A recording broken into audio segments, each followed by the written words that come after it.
Au moment où tout commence, je suis déjà morte. 33 heures, 6 minutes et 29 secondes. C'est le temps exact depuis lequel mon corps repose au fond de ce lac. Et personne ne le sait encore. 18 heures que la police m'a déclaré disparue. 15 heures depuis que Zoé, ma meilleure amie, a signalé que ma tente était vide. Je n'étais jamais revenu de la fête. La veille encore, on riait. On s'était faufilé hors du camp, mains serrées, prêtes à braver la nuit. Le lac semblait avaler la forêt. On avait l'impression que tout était possible, sauf ce qui allait arriver.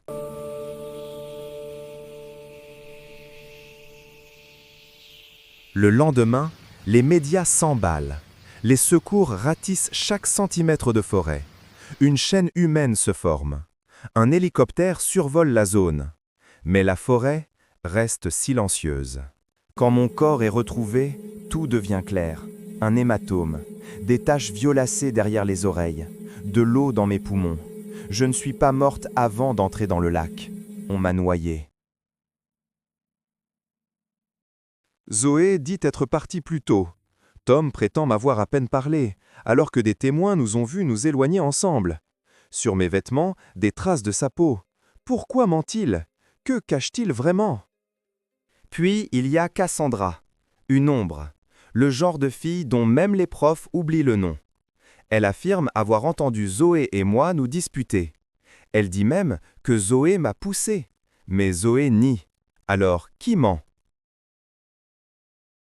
Cassandra part à 2 heures du matin, 40 minutes avant ma mort, me laissant seule, avec des garçons qui avaient apporté des tranquillisants. À côté d'eux, la réalité semblait se déformer. J'ai décidé de rentrer seule. Le chemin n'était qu'à quelques mètres. Mais cette nuit-là, les ombres me semblaient vivantes. J'aurais dû écouter cette intuition. Mais je ne voulais pas passer pour la fille qui a peur. Alors j'ai avancé. Et quelqu'un m'attendait sur ce chemin. 6 jours plus tard, un nouveau suspect apparaît. Notre prof de biologie. Son comportement devient incohérent. Il convoque Zoé. Il invente des excuses. Il ment. Beaucoup. Cassandra revient dans l'enquête. Elle avoue avoir été avec le prof le soir de ma mort et dit qu'il ne s'est rien passé. Le prof est suspendu, mais innocenté. Zoé, Tom, les garçons, le professeur, tout suspect, mais aucune preuve. Alors mon dossier est classé. Accident probable, disent-ils. Une averse de mensonges qui efface ma vérité.